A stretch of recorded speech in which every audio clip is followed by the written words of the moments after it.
मैं डॉक्टर शालिनी मूलचंदानी, सह आचार्य एवं विभागाध्यक्ष, राजकीय डूंगर महाविद्यालय बीकानेर, आपका स्वागत करती हूँ। आज हम बीए पार्ट 3 के प्रथम प्रश्न पत्र आधुनिक काव्य में हिंदी के प्रसिद्ध कवि जयशंकर प्रसाद की जीवनी और उनके कृतित्व पर चर्चा करेंगे। जयशंकर प्रसाद हिंदी कवि, नाटककार, उपन्यासकार तथा निबंधकार थे। वे हिंदी के छायावादी युग के 4 प्रमुख स्तंभों में से एक हैं। उन्होंने हिंदी काव्य में एक तरह से छायावाद की स्थापना की, जिसके द्वारा खड़ी बोली के काव्य में न केवल कमनीय माधुर्य की रस सिद्ध धारा प्रवाहित हुई, बल्कि जीवन के सूक्ष्म एवं व्यापक आयामों के चित्रण की शक्ति भी संचित हुई और कामायनी तक पहुंचकर वह काव्य प्रेरक शक्ति काव्य के रूप में भी प्रतिष्ठित हो गया। बाद के प्रगतिशील एवं नई कविता दोनों धाराओं के प्रमुख आलोचकों ने उसकी इस शक्तिमत्ता को स्वीकृति दी।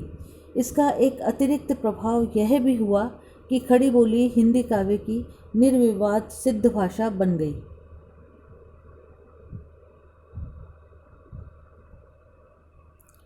आधुनिक हिंदी साहित्य के इतिहास में जयशंकर प्रसाद के कृतित्व का गौरव अक्षुण्ण है। वे एक युग प्रवर्तक लेखक थे, जिन्होंने एक ही साथ कविता, नाटक, कहानी और उपन्यास के क्षेत्र में हिंदी को गौरवान्वित होने योग्य कृतियाँ दी। कवि के रूप में वे निराला, पंत, महादेवी के साथ छायावाद के प्रमुख स्तंभ के रूप में प्रतिष्ठित हुए हैं। नाटक लेखन में भारतेंदु के बाद वे एक अलग धारा बहाने वाले युग प्रवर्तक नाटककार रहे, जिनके नाटक आज भी पाठक न केवल चाव से पढ़ते हैं, बल्कि उनकी अर्थगर्भिता तथा रंगमंचीय प्रासंगिकता भी दिनानुदिन बढ़ती ही गई है। इस दृष्टि से उनकी महत्ता पहचानने एवं स्थापित करने में वीरेंद्र नारायण, शांता गांधी, सत्येंद्र तनेजा एवं अब कई दृष्टियों से सबसे बढ़कर महेश आनंद का प्रशंसनीय ऐतिहासिक योगदान रहा है। इसके अलावा कहानी और उपन्यास के क्षेत्र में भी उन्होंने कई यादगार कृतियाँ दी। विविध रचनाओं के माध्यम से मानवीय करुणा और भारतीय मनीषा के अनेकानेक गौरव पक्षों का उद्घाटन जयशंकर प्रसाद ने किया है। प्रसाद जी का जन्म माघ शुक्ल 10 संवत 1946 विक्रमी तदनुसार 30 जनवरी 1889 ईस्वी दिन गुरुवार को काशी के सराय गोवर्धन में हुआ। इनके पितामह बाबू शिव रतन साहू दान देने में प्रसिद्ध थे और एक विशेष प्रकार की सुरती या तंबाकू बनाने के कारण सूंगनी साहू के नाम से विख्यात थे। इनके पिता बाबू देवी प्रसाद जी कलाकारों का आदर करने के लिए विख्यात थे। इनका काशी में बड़ा सम्मान था और काशी की जनता काशी नरेश के बाद हर हर महादेव से बाबू देवी प्रसाद जी का स्वागत करती थी। किशोरावस्था के पूर्व ही माता और बड़े भाई का देहावसान हो जाने के कारण 17 वर्ष की उम्र में ही प्रसाद जी पर आपदाओं का पहाड़ ही टूट पड़ा। कच्ची गृहस्थी, घर में सहारे के रूप में केवल विधवा भाभी, कुटुंबियों, परिवार से संबद्ध अन्य लोगों का संपत्ति हड़पने का षड्यंत्र, इन सब का सामना उन्होंने धीरता और गंभीरता के साथ किया।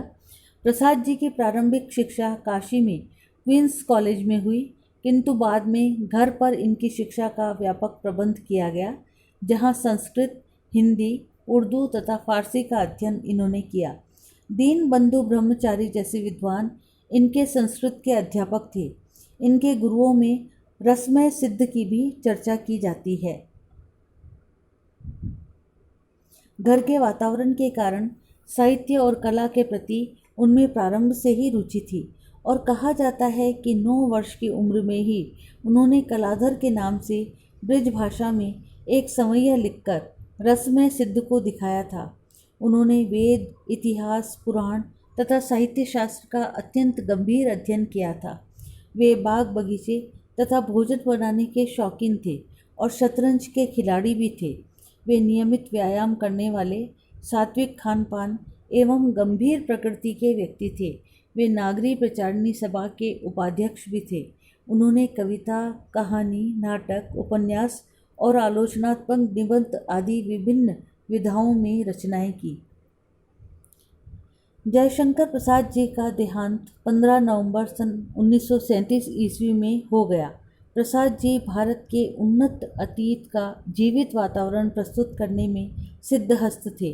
उनकी कितनी ही कहानियाँ ऐसी हैं जिनमें आदि से अंत तक भारतीय संस्कृति एवं आदर्शों की रक्षा का सफल प्रयास किया गया है, और आंसू ने उनके हृदय की उस पीड़ा को शब्द दिए जो उनके जीवन में अचानक मेहमान बनकर आई और हिंदी भाषा को समृद्ध कर गई।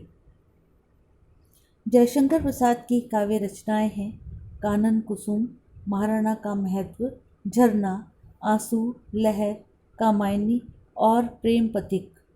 प्रसाद की काव्य रचनाएं दो वर्गों में विभक्त हैं, काव्यपथ अनुसंधान की रचनाएं और रस सिद्ध रचनाएं। आंसू, लहर तथा कामायनी दूसरे वर्ग की रचनाएं हैं। उन्होंने काव्य रचना ब्रज भाषा में प्रारंभ की और धीरे धीरे खड़ी बोली को अपनाते हुए इस भांति अग्रसर हुए कि खड़ी बोली के मूर्धन्य कवियों में उनकी गणना की जाने लगी और वे युग प्रवर्तक कवि के रूप में प्रतिष्ठित हुए। काव्य क्षेत्र में प्रसाद की कीर्ति का मूलाधार कामायनी है। खड़ी बोली का यह अद्वितीय महाकाव्य मनु और श्रद्धा को आधार बनाकर रचित मानवता को विजयिनी बनाने का संदेश देता है।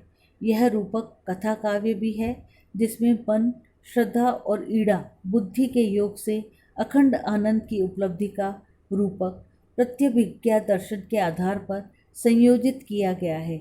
उनकी यह कृति छायावाद और खड़ी बोली की काव्य गरिमा का ज्वलंत उदाहरण है। सुमित्रा नंदन पंत इसे हिंदी में ताजमहल के समान मानते हैं। शिल्प विधि, भाषा सौष्ठव एवं भाषा अभिव्यक्ति की दृष्टि से इसकी तुलना खड़ी बोली के किसी भी काव्य से नहीं की जा सकती है। कथा के क्षेत्र में प्रसाद जी आधुनिक ढंग की कहानियों के प्रारंभिता माने जाते हैं। सन 1912 ईस्वी में इंदु में उनकी पहली कहानी ग्राम प्रकाशित हुई। उन्होंने कुल 72 कहानियाँ लिखी हैं। उनके कहानी संग्रह हैं छाया, प्रतिध्वनि, आकाशदीप, आंधी और इंद्रजाल। उनकी अधिकतर कहानियों में भावना की प्रधानता है, किंतु उन्होंने यथार्थ की दृष्टि से भी कुछ श्रेष्ठ कहानियाँ लिखी हैं। उनकी वातावरण प्रधान कहानियाँ अत्यंत सफल हुई हैं। उन्होंने ऐतिहासिक, प्रागैतिहासिक एवं पौराणिक कथानकों पर मौलिक एवं कलात्मक कहानियाँ लिखी हैं। भावना प्रधान प्रेम कथाएँ, समस्या मूलक कहानियाँ लिखी हैं। भावना प्रधान प्रेम कथाएँ, समस्या मूलक कहानियाँ, रहस्यवादी, प्रतीकात्मक और आदर्शोन्मुख यथार्थवादी उत्तम कहानियाँ भी उन्होंने लिखी हैं।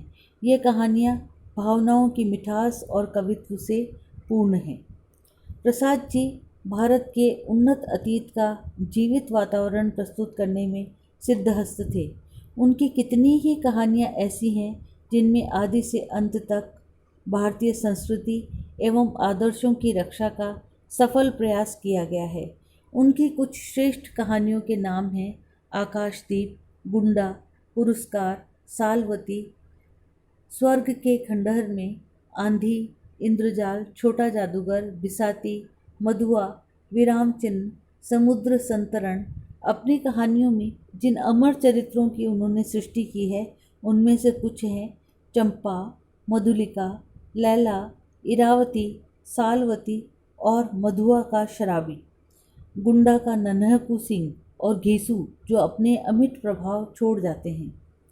प्रसाद जी भारत के उन्नत अतीत का जीवित वातावरण प्रस्तुत करने में सिद्धहस्त थे। उनकी कितनी ही कहानियाँ ऐसी हैं जिनमें आदि से अंत तक भारतीय संस्कृति एवं आदर्शों की रक्षा का सफल प्रयास किया गया है।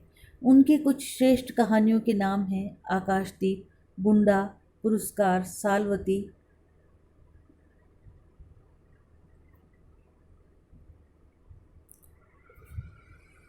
आदि। प्रसाद जी ने 8 ऐतिहासिक, 3 पौराणिक और 2 भावात्मक कुल 13 नाटकों की रचना की। भावना प्रधान उनके ये नाटक जिनमें कामना और एक घूंट को छोड़कर ये नाटक मूलतः इतिहास पर आधारित हैं। इनमें महाभारत से लेकर हर्ष के समय तक के इतिहास से सामग्री ली गई है। वे हिंदी के सर्वश्रेष्ठ नाटककार हैं। उनके नाटकों में सांस्कृतिक और राष्ट्रीय चेतना इतिहास की भित्ति पर संस्थित है। उनके नाटक हैं स्कंदगुप्त, चंद्रगुप्त, ध्रुव स्वामिनी, जन्मेजय का नाग यज्ञ, राज्यश्री, कामना, एक घूंट आदि। जयशंकर प्रसाद ने अपने दौर के पारसी रंगमंच की परंपरा को अस्वीकार करते हुए भारत के गौरवमय अतीत के अनमोल चरित्रों को सामने लाते हुए अविस्मरणीय नाटकों की रचना की। उनके नाटक स्कंदगुप्त, चंद्रगुप्त आदि में स्वर्णिम अतीत को सामने रखकर मानो एक सोए हुए देश को जगाने की प्रेरणा दी जा रही थी। उनके नाटकों में देश प्रेम का स्वर अत्यंत दर्शनीय है और इन नाटकों में कई अत्यंत सुंदर और प्रसिद्ध गीत मिलते हैं। हिमाद्रि तुंग श्रृंग से अरुण यह मधुमय देश हमारा जैसे उनके नाटकों के गीत सुप्रसिद्ध रहे हैं। इनके नाटकों पर अभिनय न होने का आरोप है। आक्षेप लगता रहा है कि वे रंगमंच के हिसाब से नहीं लिखे गए हैं, जिसका कारण यह बताया जाता है कि इनमें काव्य तत्व की प्रधानता, स्वगत कथनों का विस्तार, गायन का बीच बीच में प्रयोग तथा दृश्यों का त्रुटिपूर्ण संयोजन है। किंतु उनके अनेक नाटक सफलतापूर्वक अभिनीत हो चुके हैं। उनके नाटकों में प्राचीन वस्तु विन्यास और रसवादी भारतीय परंपरा तो है ही, साथ ही पारसी नाटक कंपनियों, बंगला तथा भारतेंदु युगीन नाटकों एवं शेक्सपियर की नाटकीय शिल्प विधि के योग से उन्होंने नवीन मार्ग ग्रहण किया है। उनके नाटकों के आरंभ और अंत में उनका अपना मौलिक शिल्प है जो अत्यंत कलात्मक है। उनके नायक और प्रतिनायक दोनों चारित्रिक दृष्टि के गठन से अपनी विशेषता से मंडित हैं। इनकी नायिकाएं भी नारी सुलभ गुणों से प्रेम, त्याग, उत्सर्ग, भावुक उदारता से पूर्ण हैं। उन्होंने अपने नाटकों में जहाँ राजा, आचार्य, सैनिक, वीर और कूटनीतिज्ञ का चित्रण किया है, वहीं ओजस्वी, महिमाशाली स्त्रियों और विलासिनी, वासनामयी तथा उग्र नायिकाओं का भी चित्रण किया है। चरित्र चित्रण उनके अत्यंत सफल हैं। चरित्र चित्रण की दृष्टि से उन्होंने नाटकों में राज्यश्री एवं चाणक्य को अमर कर दिया है। नाटकों में इतिहास के आधार पर वर्तमान समस्याओं के समाधान का मार्ग प्रस्तुत करते हुए वे मिलते हैं, किंतु गंभीर चिंतन के साथ स्वच्छंद कलात्मक दृष्टि उनके समाधान के मूल में है। कथोपकथन स्वाभाविक हैं, किंतु उनकी भाषा संस्कृत गर्भित है। नाटकों में दार्शनिक गंभीरता का बाहुल्य है, पर वह गद्यात्मक न होकर सरस है। उन्होंने कुछ नाटकों में स्वगत का भी प्रयोग किया है, किंतु ऐसे नाटक केवल 4 हैं।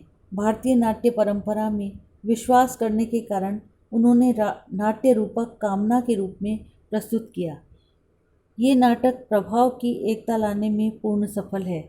अपनी कुछ त्रुटियों के बावजूद प्रसाद जी नाटककार के रूप में भी हिंदी में अप्रतिम हैं। प्रसाद ने प्रारंभ में समय समय पर हिंदू में विविध विषयों पर सामान्य निबंध भी लिखे। बाद में उन्होंने शोधपरक ऐतिहासिक निबंध यथा सम्राट चंद्रगुप्त मौर्य, प्राचीन आर्यवर्त और उनका प्रथम सम्राट आदि भी लिखे हैं। ये उनकी साहित्यिक मान्यताओं की विश्लेषणात्मक वैज्ञानिक भूमिका प्रस्तुत करते हैं। विचारों की गहराई, भावों की प्रबलता और चिंतन तथा मनन की गंभीरता के ये जाज्वल्य प्रमाण हैं। पुरस्कार: जयशंकर प्रसाद को कामायनी पर मंगला प्रसाद पारितोषिक प्राप्त हुआ था। प्रसाद जी बहुमुखी प्रतिभा के धनी थे और उनका जीवन काल कुल 48 वर्ष का रहा है। इसी में उनकी रचना प्रक्रिया इसी विभिन्न साहित्यिक विधाओं में प्रतिफलित हुई कि कभी कभी आश्चर्य होता है। कविता, उपन्यास, नाटक और निबंध सभी में उनकी गति समान है, किंतु अपनी हर विधा में उनका कवि सर्वत्र मुखरित है। वस्तुतः एक कवि की गहरी कल्पनाशीलता ने ही साहित्य को अन्य विधाओं में उन्हें विशिष्ट और व्यक्तिगत प्रयोग करने के लिए अनुप्रेरित किया। उनकी कहानियों का अपना पृथक और सर्वथा मौलिक शिल्प है। उनके चरित्र चित्रण का, भाव सौष्ठव का, वाक्य गठन का एक सर्वथा निजी प्रतिष्ठान है। उनके नाटकों में भी इसी प्रकार के अभिनव और श्लाघ्य प्रयोग मिलते हैं। अभिनेता को दृष्टि में रखकर उनकी बहुत आलोचना की गई, तो उन्होंने एक बार कहा भी था कि रंगमंच नाटक के अनुकूल होना चाहिए, न कि नाटक रंगमंच के अनुकूल। उनका ये कथन ही नाटक रचना के आंतरिक विधान को अधिक महत्वपूर्ण सिद्ध कर देता है। कविता, नाटक, कहानी, उपन्यास सभी क्षेत्रों में प्रसाद जी एक नवीन स्कूल और नवीन जीवन दर्शन की स्थापना करने में सफल हुए हैं। वे छायावाद के संस्थापकों और उन्नायकों में से एक हैं। वैसे सर्वप्रथम कविता के क्षेत्र में इस नव अनुभूति के वाहक वही रहे हैं और प्रथम विरोध भी उन्हीं को सहना पड़ा है। भाषा शैली और शब्द विन्यास के निर्माण के लिए जितना संघर्ष प्रसाद जी को करना पड़ा है, उतना दूसरों को नहीं। धन्यवाद मित्रों।